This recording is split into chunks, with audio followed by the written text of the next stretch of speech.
والذين هم على صلواتهم يحافظون أولئك هم الوارثون. ونعوذ بالله من شرور أنفسنا ومن سيئات أعمالنا من يهده الله فلا مضل له ومن يضلل فلا هادي له أشهد أن لا إله إلا الله وحده لا شريك له وأشهد أن محمدا عبده ورسوله. Yang terhormat Bapak Kepala Sekolah SDIT Ibnu Muja, Bapak Faisal, Bapak Muhammad Faisal MPD. Yang terhormat Dewan Guru yang hadir.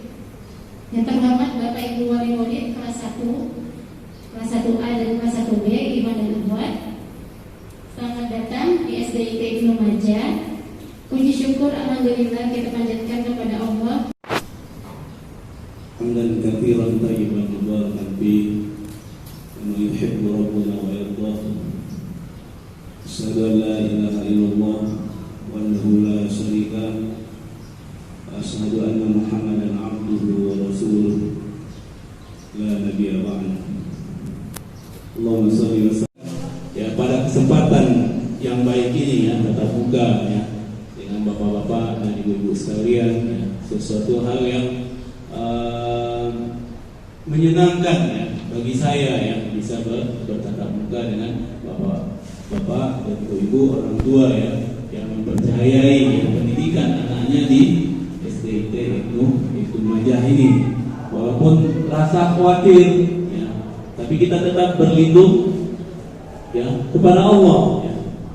Ya, dalam suasana wabah ini ya COVID-19 ya, kita dilindungi dan dijaga oleh Allah supaya dijauhkan, dihindari dari wabah. Kalau seandainya kita tidak bersemangat ya untuk mengadakan kegiatan ini, tidak berusaha, tentu kita tidak akan bisa bertatap muka. Karena berbeda ya, pertemuan tatap muka ya dengan bapak-bapak ibu sekalian ini dengan ya mungkin saya berbicara secara online ya. Mungkin operator sekolah ya memberikan ya direkam ya dengan video lalu di-share ke grup sekolah. Akan sangat jauh berbeda ya, dengan pertemuan tatap muka ini. Begitu juga pembelajaran ya online gitu ya, sangat berbeda ya. Ya kemarin ya 3 hari yang lalu berusaha untuk menyimpulkan gitu ya kemauan orang tua ya, setelah kita menyebarkan angket itu ya banyak orang tua yang setuju, 105 orang tua yang setuju mengadakan pembelajaran ya. Ada bahkan ya di sekolah itu harus dimulai dari jam 7 gitu ya. Terus ya kelas-kelas yang atas ya, kelas 5 dan kelas 6 bahkan pengen menambah kegiatan pembelajaran di sekolah itu tidak hanya 2-3 jam, tapi kalau bisa sampai zuhur ya. Tapi dalam kondisi sekarang ini ya kita nggak bisa ya menuruti mengikuti ya aliran yang sesat gitu ya. Anak kita berharap anak-anak yang beragamanya itu benar, betul-betul sesuai petunjuk Rasulullah SAW. Itu yang anak-anak cepat bisanya, pandainya. Mungkin saya sendiri kalah kalau memegang HP. Ya, kadang-kadang HP terletak diambil sama anak-anak, itu dia bisa membuka. Ya, itu dalam metode inquiry, menemukan. Dia bisa mencari, ya main. Seperti yang lebih disenangi oleh anak-anak itu kan nonton video ya dan main game ya. Itu dia pandai. Tapi kita tentu ya di samping menyediakan HP atau tablet kepada anak, tentu kita bisa mengatur waktunya, yang sampai megang HP dari pagi sampai sore, terus bahkan ada sampai malam ya, sampai tengah malam. Tentu ini tidak baik. Kita harus bisa mengatur ya. Ya, main HP bisa jadi setengah jam.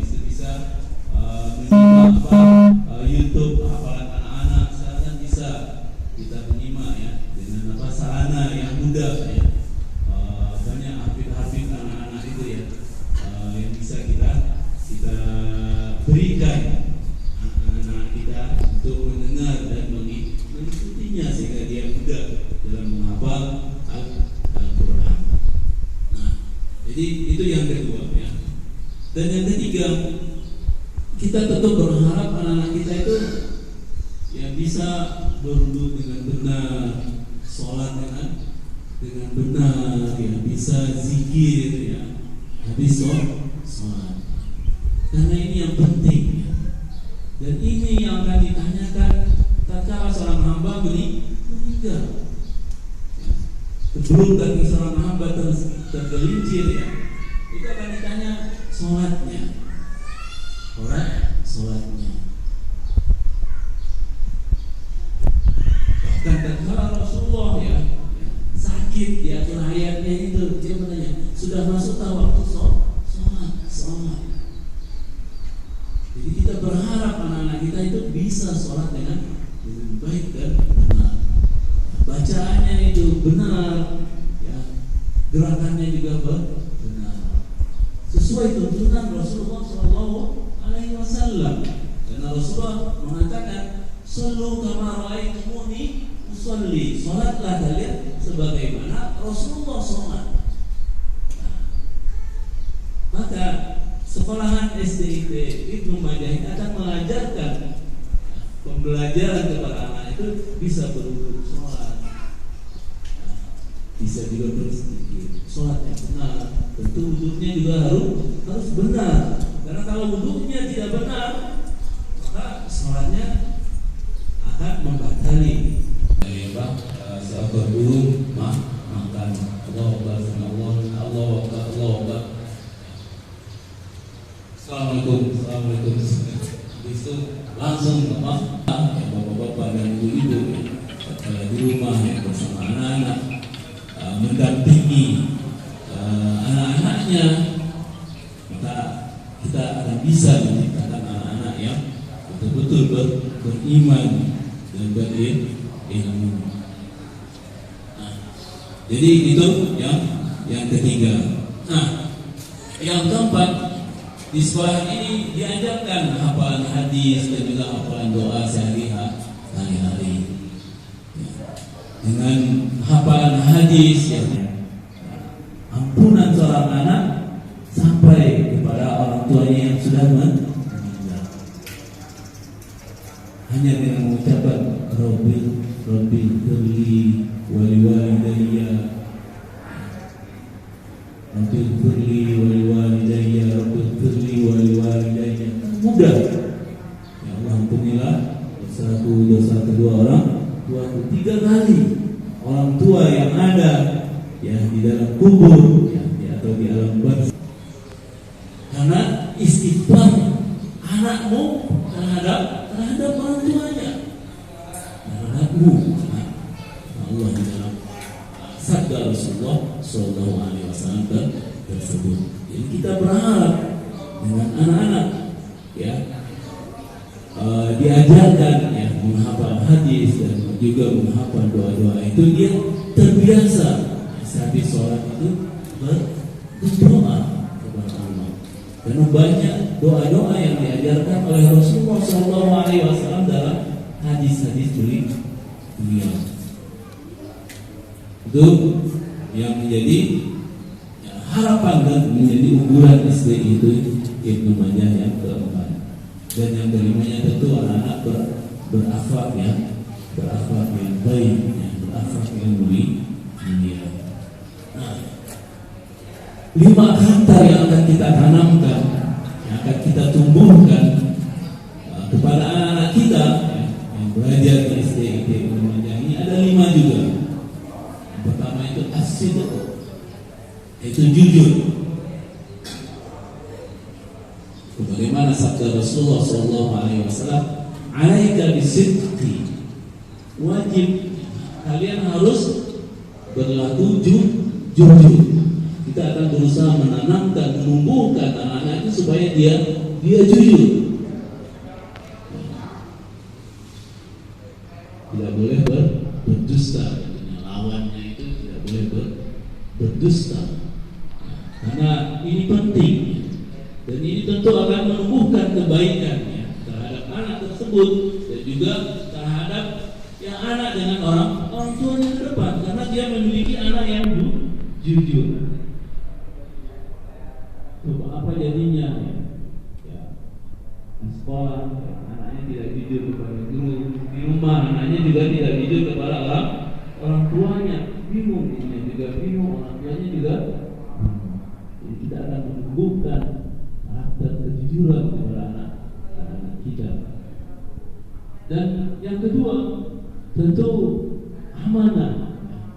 Amanah atau istilahnya itu bertanggung jawab.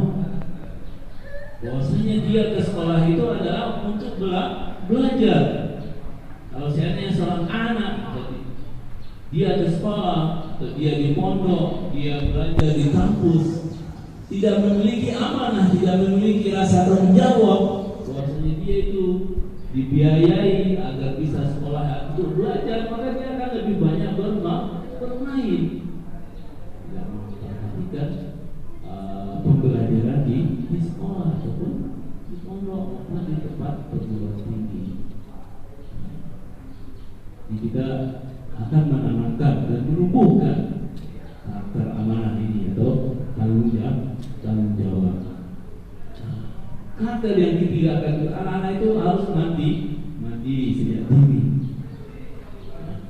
Anak-anak itu kita harus menanamkan dia itu harus mandiri. Kalau seandainya dia ya ke kamar mandi ya, bisa kan kita ajarkan bagaimana kamar mandi buang air kecil yang baik, maksudnya berduduk yang benar. Tanpa kita awasi, dia akan bagus ya. Kamar mandinya bersih, duduknya benar, sholatnya juga baik, karena sudah ada kemandirian ya, rasa tanggung jawab dan kemandirian itu tadi. Coba kalau anak yang tidak mandiri, saya pernah di kepala sekolah sebuah SMA ya, tahun 2015 sampai 2019 sebelum bergabung di sini, anak-anak SMA ya sudah SD, sudah SMP, pondok, paling di pondok masih disuapin sama orang tua dari calon murid, namanya Alifia Naswa. Yang ingin saya tanyakan adalah beberapa hal. Yang pertama, apakah pertemuan ini cuma sekedar menyampaikan program sekolah untuk misalkan kayak masuk sekolah itu apakah sudah diputuskan atau akan ada diskusi dengan orang tua? Itu yang pertama. Yang kedua, untuk melaksanakan KMB di sekolah, apakah sudah ada izin dari Dinas Pendidikan terkait KMB ini gitu? Terus terkait nanti rencana sekolah untuk anak-anak jaga jarak, pakai masker, saya agak pesimis terkait hal ini, karena berdasarkan pengalaman anak-anak untuk jaga jarak itu dengan teman-teman ini sangat susah sekali, kecuali orang dewasa. Karena seperti Bapak tadi bilang, kalau pasar sudah dibuka, semua sudah dibuka, masjid sudah dibuka, itu menurut saya beda halnya dengan anak-anak. Kalau orang dewasa, hal-hal seperti itu mungkin bisa dijaga, tapi untuk anak-anak itu menurut saya sangat susah sekali. Kalau saya pribadi selalu lebih setuju jika proses belajar mengajar diadakan itu adalah secara online, bisa secara Zoom. Saya lihat juga di tetangga-tetangga yang anaknya di sekolah di tempat lain, itu mereka anak-anak tetap sekolah pagi-pagi, kita pakai seragam sekolah, tapi sekolahnya pakai Zoom, bukan pakai kemarin kan pengalaman masih TK juga online, tapi via WA gitu. Itu agak kurang berjalan menurut saya, karena anak-anak juga ya semaunya aja, enggak disiplin pada waktu. Beda halnya dengan kalau yang sekolah yang saya lihat itu pakai Zoom, anak-anak pagi kita pakai baju seragamnya, mereka seakan-akan sekolah cuma sekolahnya pakai online gitu, Zoom kayak gitu. Itu sih Pak, saya pribadi sih masih kurang setuju dengan kalau diadakan PMB secara langsung sekolah, karena belakangan kasus semakin meningkat kalau saya lihat. Itu aja dari saya. Assalamualaikum warahmatullahi wabarakatuh. Pertemuan ini ya dengan orang tua muda. Ini juga anjuran dari Dinas Pendidikan menyampaikan program sekolah dan juga menyampaikan program sekolah berkenaan dengan awal masuk KBM dan bagi siswa baru tentu masa pengenalan di lingkungan. Dan ini dibolehkan tatap muka dengan orang tua, dengan jarak, baik prosedur ke kesehatan. Terus berkaitan dengan izin pemerintah, KBM di sekolah berjalan. Sekolah tentu saya sendiri tentu tidak bisa langsung. Tentu menyebarkan angket itu kan tahap awal, dan hasil angket itu kalau dari angket itu kan 64,8 ya, tidak setuju itu 35,2 ya. Dan kalau secara demokratis Indonesia otomatis yang setuju itu sudah menjadi keputusan. Kalau bagi saya tidak. Jadi kita tetap hati-hati. Nah, itu yang kita harapkan. Walaupun anjuran dari Dinas Pendidikan itu ya, lebih menekankan kepada online tadi ya, itu anjuran dari Dinas Pendidikan tetap ya, khususnya bagi anak SD ya, dan kalau anak pesantren dan juga SMP dan SMA itu sudah diperbolehkan dengan tahapan juga ya, sesuainya menjaga kesehatan ini. Dan ini kan menjadi pertimbangan.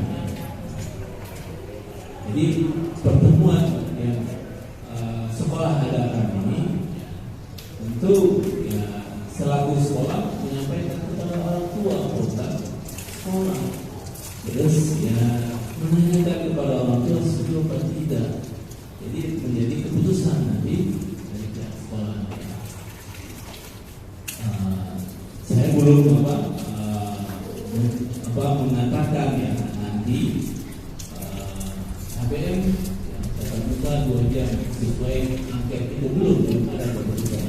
Dan juga kepada para guru yang saya sampaikan hasil angket ini seperti ini, tapi itu belum menjadi keputusan sekolah. Karena kehati-hatian, kewaspadaan tentu tetap kita pegang. Tapi kalau seandainya ada yang wabah, nampaknya itu ya, sekolah yang menjawab dulu di bawah. Sekolahnya bisa dibeli juga oleh pendidikan. Dan ini langsung sewenang-wenang. Terus itu memang menjadi alternatif pembelajaran KBM itu menjadi alternatif saat COVID ini yang wabah yang belum surut masih meningkat. Kita berdoa kepada Allah setelah meningkatnya itu menurut dan habis. Kita harus ya terutama menguatkan imunitas itu dari semangat kita untuk belajar tadi, bukan beribadah ya, bergaul dan sholat itu tadi. Itu perlu ya. Tidak hanya mesti di sekolah, di rumah itu lebih perlu ditekankan oleh orang tua untuk anak-anak menjaga wudhu dan sholatnya, menjaga kebersihan dan kesehatan anak-anaknya. Terus itu dia ya KBM pembelajaran di sekolah secara online. Tentu ya kalau saya KBM ya di sekolah ya memang kita riskan. Saya sudah baca ya alasan-alasan orang tua ya 160 siswa anak-anak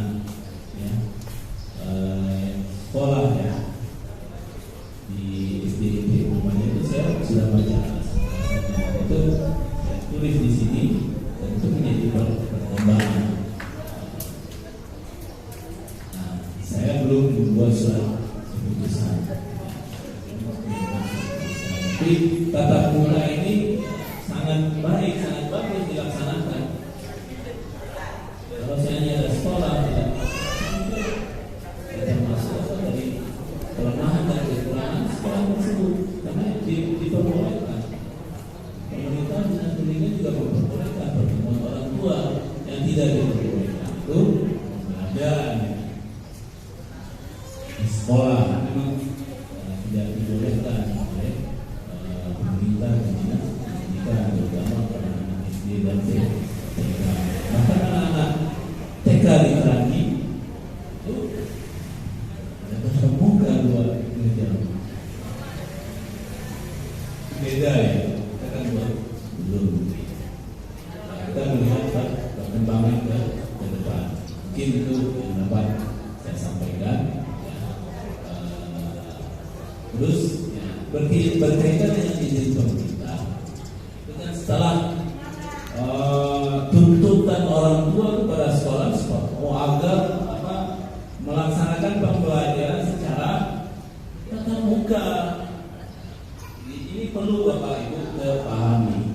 Kalau seandainya nggak ada tuntutan orang tua kepada sekolah untuk melaksanakan pembelajaran tatap muka yang offline di sekolah, saya nggak mau mengurus perizinan dari dinas kesehatan ke pemerintah. Itu perlu Bapak pahami, jangan dibalik gitu ya. Sekolah dulu buat izin, tahu-tahunya orang tua nggak mau kan? Dukungan sesuai aturan pemerintah itu, bila sekolah mengadakan KPM tatap muka di sekolah itu persetujuan orang tua, persetujuan wali murid,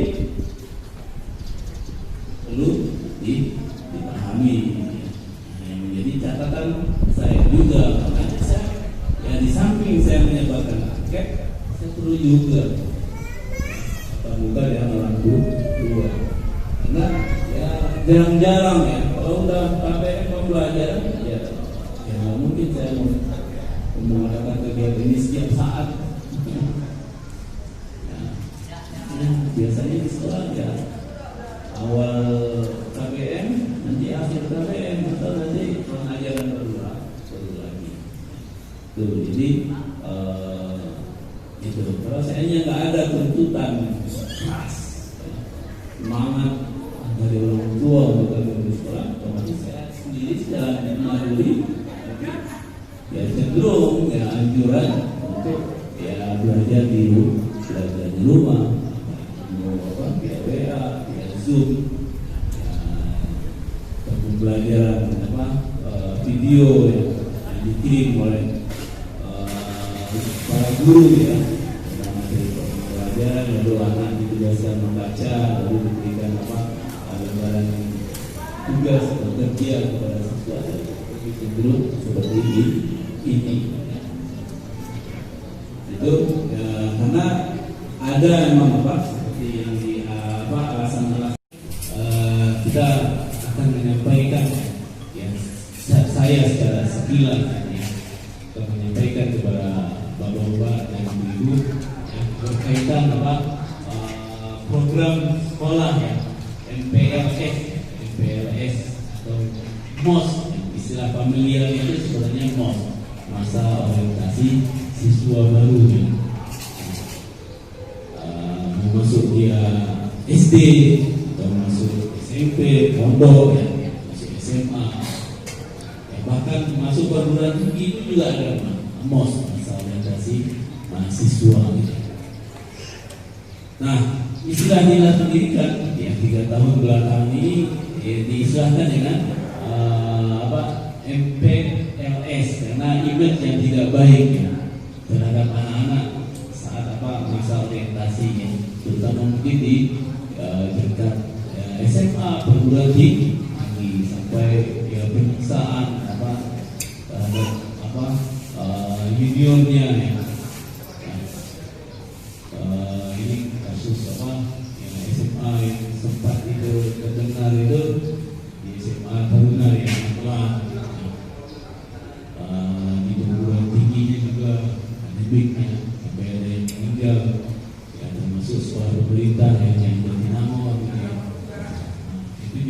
juga perguruan tinggi ya, yang lain pemeriksaan ya, kakak kelas terhadap adik kelasnya yang baru masuk.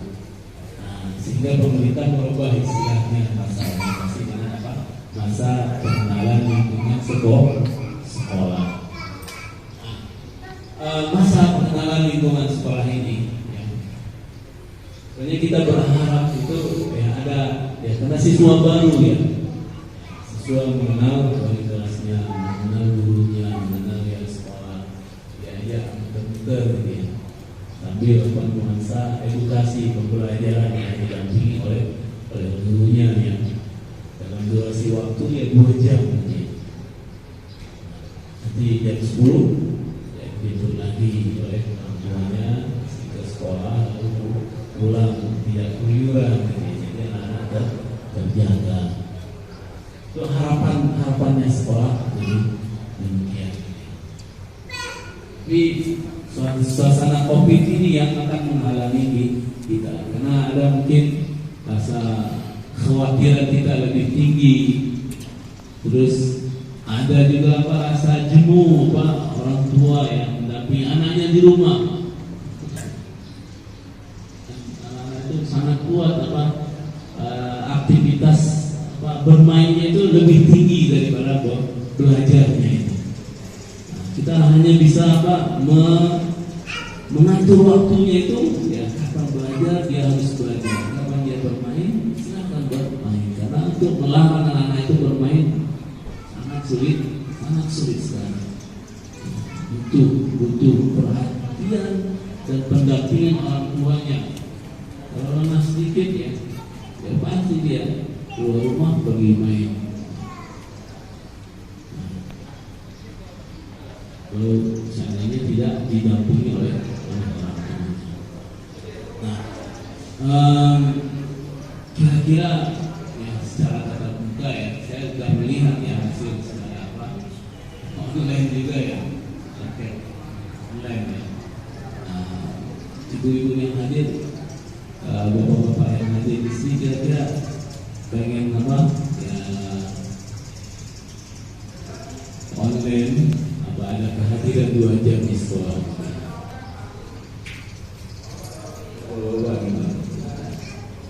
Kalau saya sudah berpikirkan, kalau saya alhamdulillah kita juga sudah mengaktifkan website sekolahnya, SDIT itu akan ya kemungkinan kalau saya online ya, nanti ya sebagaimana sekolah yang lain gitu ya.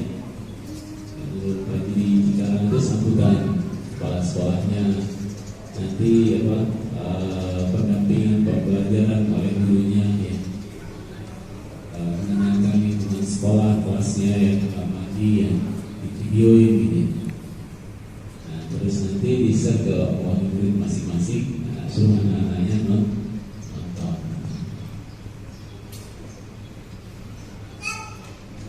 Terus nanti dia akan mengenalkan